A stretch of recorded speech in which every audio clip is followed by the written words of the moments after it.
Assalamualaikum warahmatullahi wabarakatuh. Kembali lagi di channel Kisah Menarik. Bagaimana kabarnya antum-antum semua? Semoga baik-baik saja. Terkadang kita tidak bisa memaknai hidup seseorang dari sisi luarnya saja, karena kita tidak tahu apa yang mereka lakukan tanpa sepengetahuan kita. Maka dari itu banyak orang yang salah paham karena hanya menilai seseorang dari luarnya saja. Meskipun orang tersebut memang benar-benar melakukan hal-hal yang dilarang oleh Allah, itu tidak semerta-merta kita bisa mengadili apa yang mereka lakukan. Karena kita tidak tahu apa yang akan terjadi nantinya. Entah itu tetap buruk atau malah bertaubat. Sambil berharap orang yang menyimpang dari ajaran Allah cepat bertaubat dan kembali ke jalan yang benar. Kali ini kita akan bercerita tentang sebuah kisah seorang pelacur yang bertaubat dengan sebab yang tak diduga. Namun sebelum video ini dilanjutkan, jangan lupa tonton video ini sampai selesai, agar tidak salah paham. Di sebuah kota terdapat seorang cewek cantik. Bahkan tak hanya cantik, dia juga memiliki badan yang bagus. Dengan bodi yang semok membuat siapapun yang melihat pasti akan menelan ludah. Tak ayal jika dirinya menjadi pelacur. Wanita ini tiap malamnya hanya menjadi pemuas nafsu laki-laki hidung belang. Bahkan mungkin tak ada kebaikan yang dilakukan oleh wanita ini. Anggap saja namanya Mawar. Setiap malamnya Mawar selalu beroperasi antar pukul 8 malam sampai pukul 12. Selalu banyak pelanggan yang tergoda dengan wajahnya yang cantik. Tak hanya cantik, dirinya mempunyai badan yang bagus juga buah dada yang montok. Namun meski begitu dia selalu mewajibkan pelanggannya untuk memakai pengaman. Suatu malam, dengan berpakaian serba mini, dengan hanya menggunakan kaos ketat dan rok mini, dia pergi ke suatu tempat yang biasa menjadi tempatnya dalam bekerja.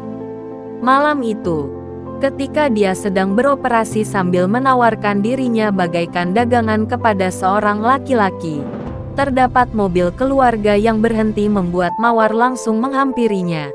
Terjadilah perbincangan kecil antara laki-laki tersebut dengan Mawar, sampai-sampai melakukan negosiasi harga. "Baiklah, saya akan bayar berapapun yang kamu minta asal kamu ikut dulu sama aku," kata laki-laki itu yang berada di dalam mobil. Awalnya Mawar ragu karena takut terjadi apa-apa terhadap dirinya. Namun karena diiming-imingi uang yang unlimited entah kenapa, Mawar malah mengikuti perintah si laki-laki itu. Tanpa pikir panjang Mawar langsung masuk ke dalam mobil tersebut. Awalnya Mawar mengira akan dibawa ke hotel mewah bintang 5, yang biasa pelanggannya lakukan terhadap dirinya. Di dalam mobil laki-laki itu berpesan, "Kamu nanti ikut saya ya? Terserah, saya mau nyuruh kamu apa saja ikuti saja," kata laki-laki itu sambil fokus ke jalan. "Iya mas," kata Mawar. Dalam pikirannya Mawar disuruh mengikuti berbagai gaya yang dipinta pelanggannya itu. Dia tak berpikiran hal lain selain itu. Namun ada yang aneh dalam diri pelanggannya kali ini. Pelanggannya yang biasa booking dirinya selalu berpenampilan modis. Meskipun ada juga yang cuma pakai kaos dan celana pendek, kali ini malah beda. Dengan berpakaian rapi, sarung dan kopiah serta surban yang melekat di tubuhnya membuat Mawar sedikit heran. "Akankah dia beneran mau memakai jasa saya?" kata Mawar dalam hatinya yang mulai ragu dengan penampilan pelanggannya itu. "Kita mau kemana ya mas?" tanya Mawar mulai ragu. Dan benar saja, keraguan Mawar sedikit demi sedikit mulai terbongkar. Laki-laki itu malah mengajak ke suatu tempat yang banyak orangnya.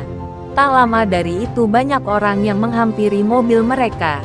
Sambil membuka pintu kaca mobilnya, laki-laki itu memerintahkan seseorang untuk mendekat seraya berkata, "Tolong bawa pakaian wanita, karena baju Bu Nyai kotor dan najis," kata laki-laki itu.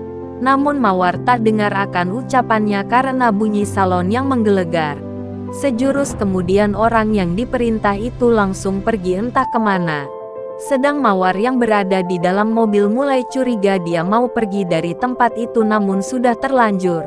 Laki-laki itu sudah membayarnya dan tak ingin mengecewakan pelanggannya itu.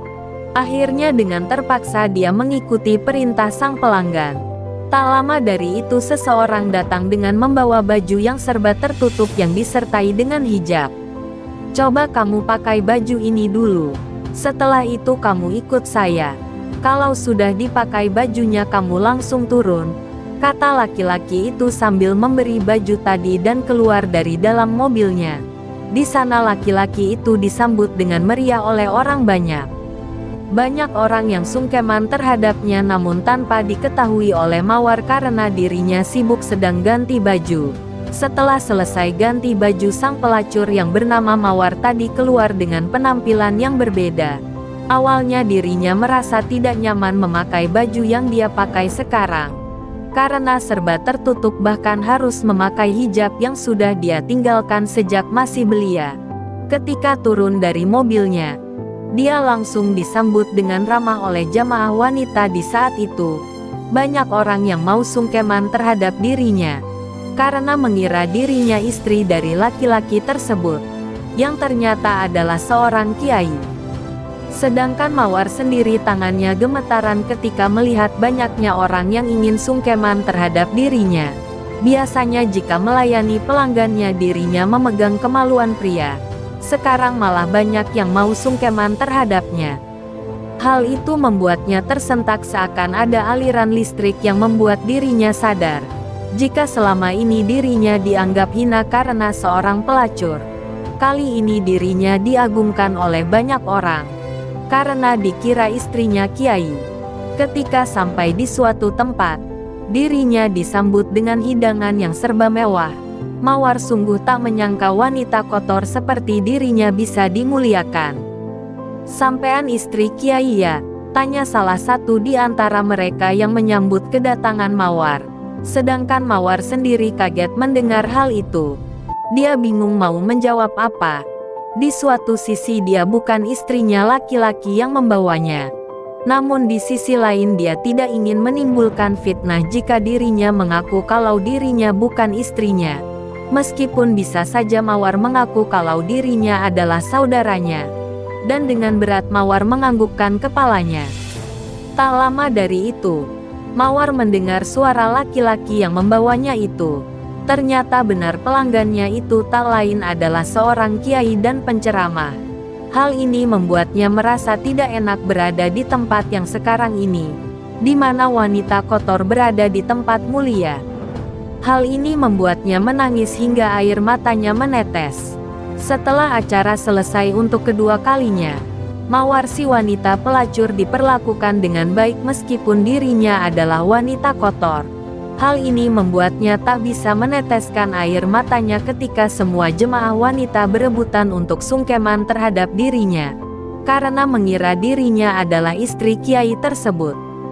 Ketika berada di dalam mobil, Mawar tak banyak bicara. Dia malah berkata, "Saksikanlah wahai kiai, mulai malam ini saya akan bertaubat kepada Allah dan berhenti menjadi wanita pelacur," kata Mawar dengan tekad yang sudah bulat. Namun sesuatu yang tidak diduga terjadi ketika Mawar mendapat jawaban dari sang kiai tersebut. "Tadi kamu di sana dikira sebagai siapa?" tanya kiai tersebut yang Mawar sendiri tidak tahu namanya. "Sebagai istri kiai," jawab Mawar tak berani menatap wajah kiai tersebut. "Mau nggak kamu jadi istri saya?" pinta sang kiai tersebut yang membuat Mawar kaget bukan main. Entah perkataan kiai itu beneran atau bukan. Namun di fase itu dirinya sungguh kaget. "Kenapa harus saya kiai?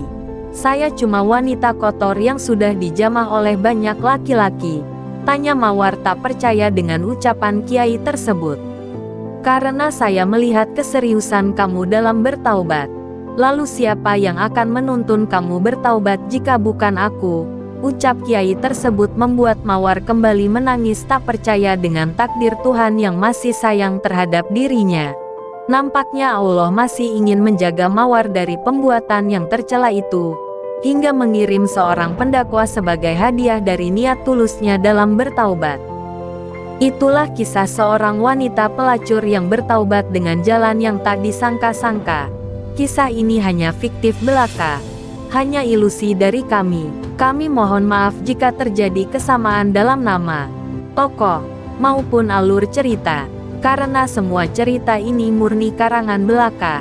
Namun ada pelajaran yang bisa diambil dari kisah ini. Bahwa hidayah bisa datang kapan saja selama Allah berkehendak untuk memberinya.